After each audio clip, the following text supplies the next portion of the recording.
Welcome to Early Intervention Matters, the podcast that helps parents, teachers, and health professionals understand the diagnosis, treatment, care, and support of children with autism, ADHD, Tourette's, and other neurodevelopmental challenges.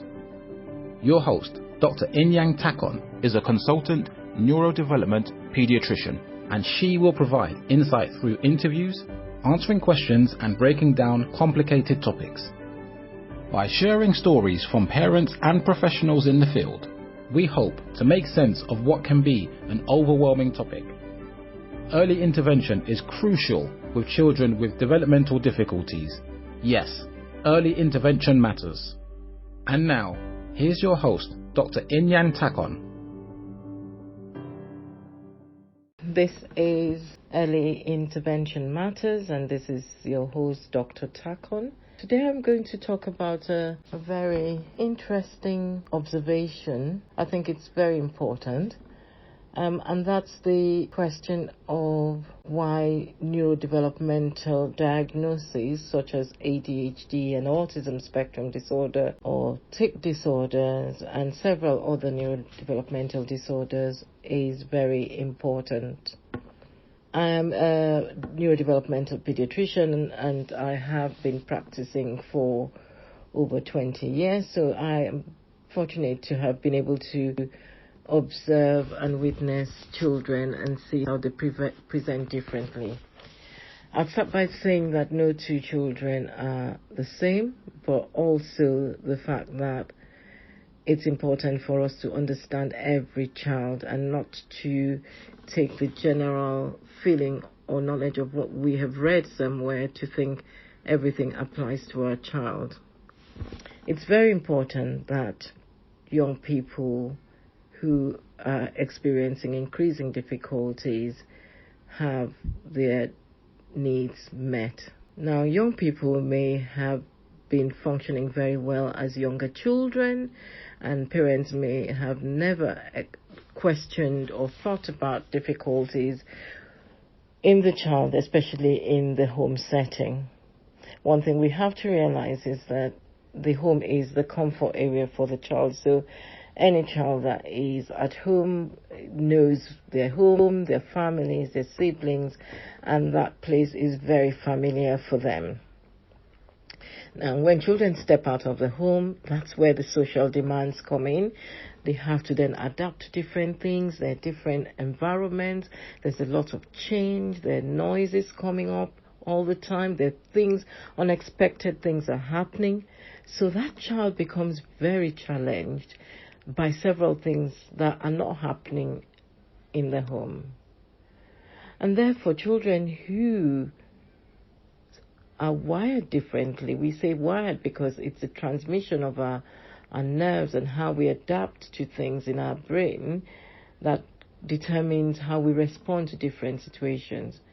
Children who have the potential for some of these patterns of behaviors we see in some of these conditions would have those demands increasing, and sometimes the difficulties with coping in those situations become very obvious.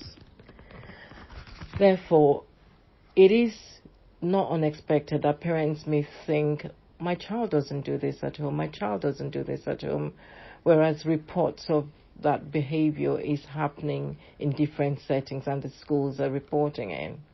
And the other pattern can happen. So sometimes schools might say, the child doesn't display this at school, he's very fine. And in that situation, that child might be trying to hold everything together. And when they get home, they explode because that's their safe zone. That's where they feel that they can display these behaviors.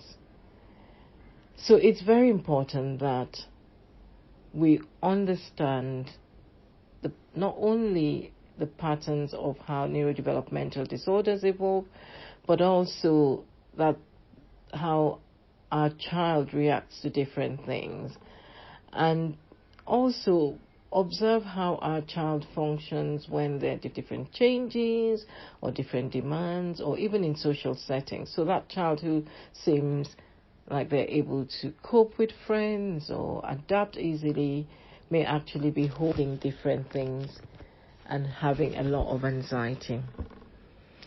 Which brings me to the topic of anxiety, because anxiety is one situation where the child might actually look like they are not anxious, whereas they're trying very hard to manage their anxiety themselves.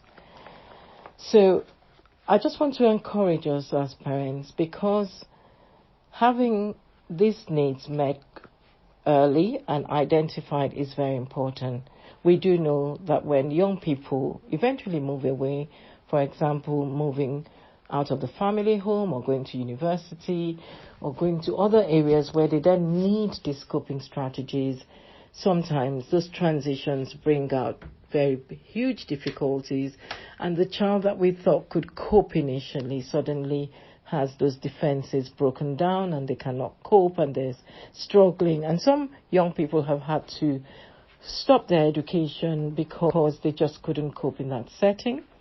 Suddenly they're having to live with people that they were not able to. They're having to live with people for the first time, and they're having to socialize, and they're having to engage in all these things that they never were challenged to do when they were at home. And we start seeing the breakdown of all these defenses.